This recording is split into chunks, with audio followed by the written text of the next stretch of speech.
दोस्तों नमस्कार, स्वागत। आज आप जहां पर मुझे देख रहे हो वो कालियासोड़ धारी देवी के पास में स्थित एक जगह है।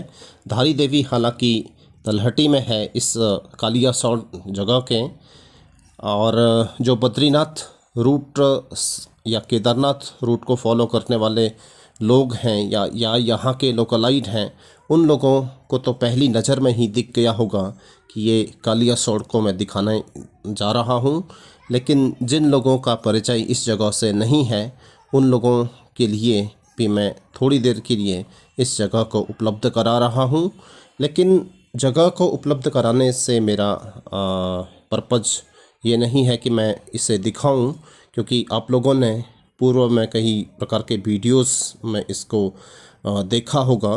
लेकिन मैं यहाँ ये दिखाना चाह रहा हूँ कि आप सड़क के बाईं तरफ या सड़क के दाईं तरफ काफ़ी दूरी से मुझे देखते आ रहे हो कि किस प्रकार से गाड़ियों की लंबी लंबी कतारें बाईं तरफ और दाईं तरफ लगी हुई हैं। तो ये जो कतारें हैं ये दर्शनार्थियों की हैं जो कि धारी देवी माता के दर्शन करना चाहती हैं।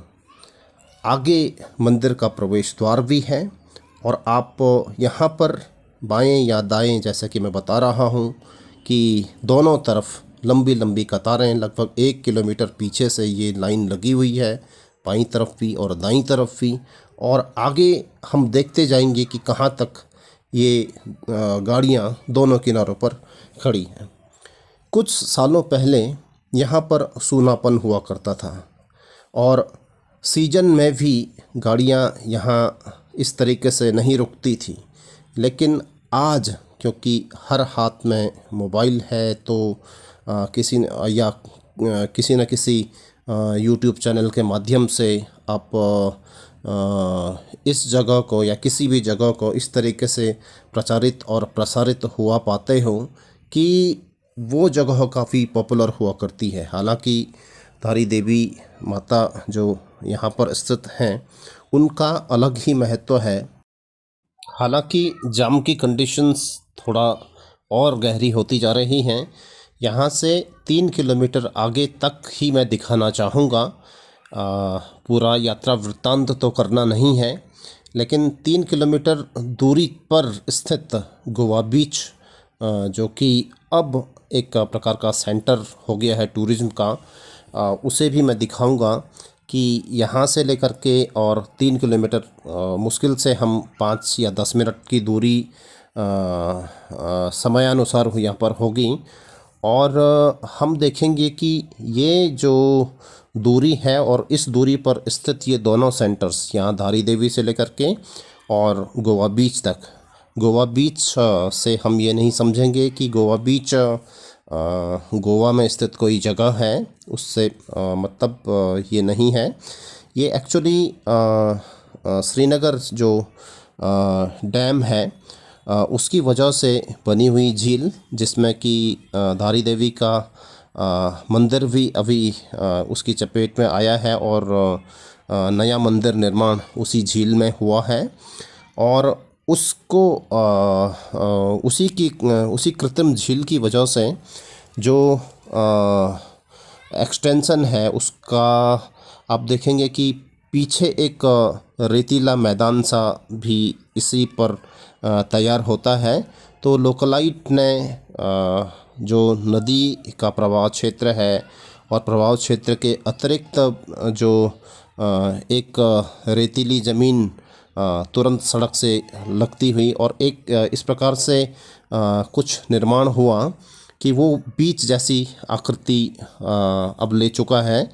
तो वहाँ पर क्योंकि सड़क से बहुत नज़दीक भी है, तो सड़क से नज़दीकी की वजह से और इस प्रकार का रेतीला मैदान और साथ में नदी का भी पास में ही स्थित होना, तो एक सुंदर दृश्य का निर्माण यहाँ पर ये पर्टिकुलर जो चीज़ें हैं वो करती हैं।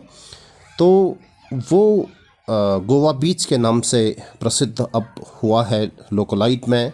और लोकलाइट में जो पॉपुलर हुआ और वीडियोग्राफी के माध्यमों से लोगों ने या चैनलों के माध्यम से लोगों ने उसे दिखाना शुरू किया, तो वो अब जो यहाँ से आने जाने वाले लोग हैं उनके भी और उसके अलावा भी लोगों के दिमाग में यही है कि वो गोवा बीच है, मिनी गोवा बीच उसे हम लोग कहते हैं।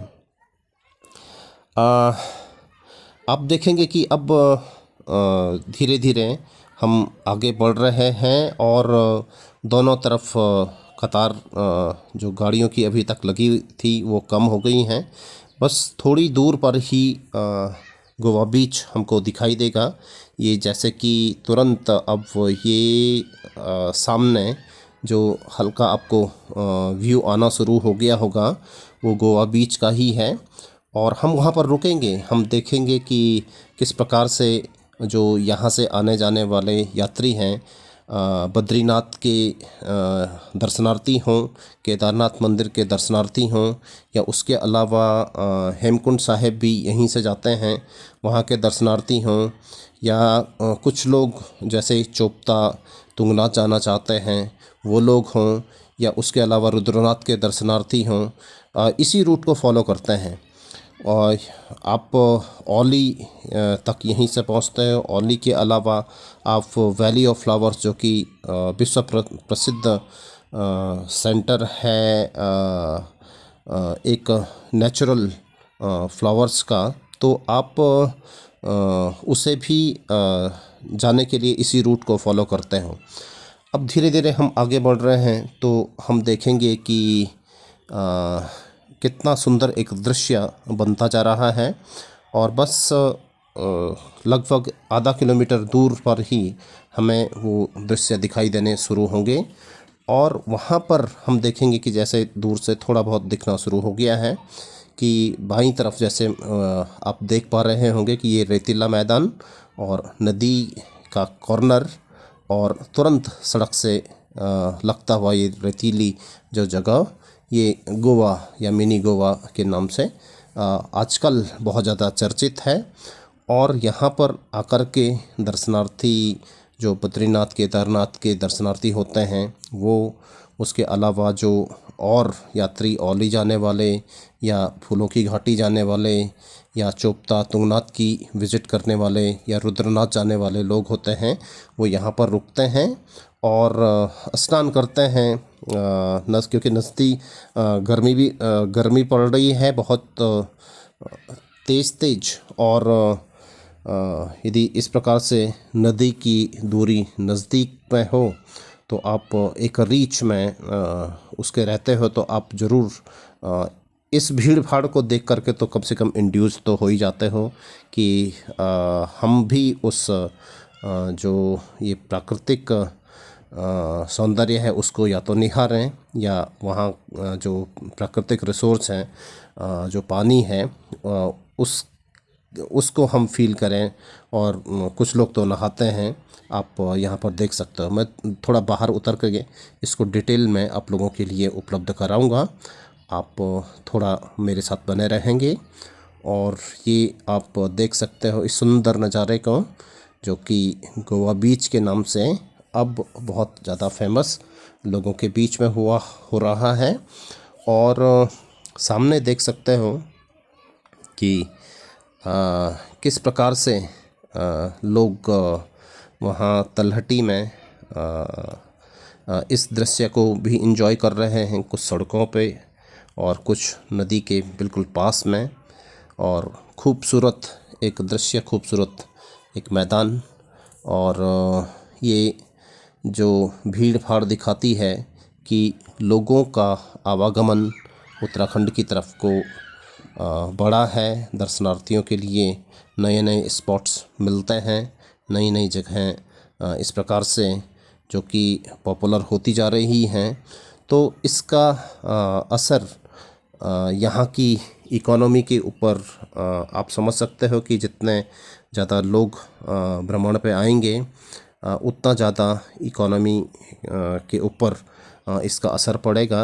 इकोनॉमी चाहे मजबूत होगी जो ट्रांसपोर्ट फैसिलिटी यहाँ पर प्रोवाइड करवाते हैं उनके लिए, या जो दुकानदार यहाँ के होते हैं, दुकान लगाते हैं, उनके लिए। तो ये जो भीड़ भाड़ है वो भीड़ भाड़ नहीं है, ये सकारात्मक है उत्तराखंड की ओवरऑल इकोनॉमी बिल्डिंग के लिए।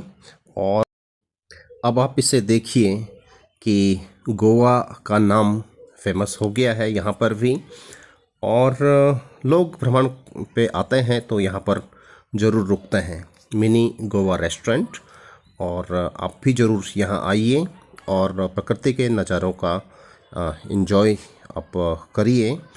और यहाँ पर आप ज़रूर रुकिए।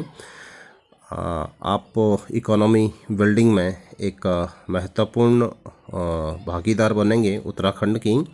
और हम देख सकते हैं कि जो एनर्जी जनरेशन का फील्ड है उसकी वजह से ये जो सामने डैम बना हुआ है, कृत्रिम डैम की वजह से जो बनी हुई झील है यहाँ तक, उसकी वजह से जो पर्यटन है उसको किस प्रकार से सपोर्ट मिल रहा है।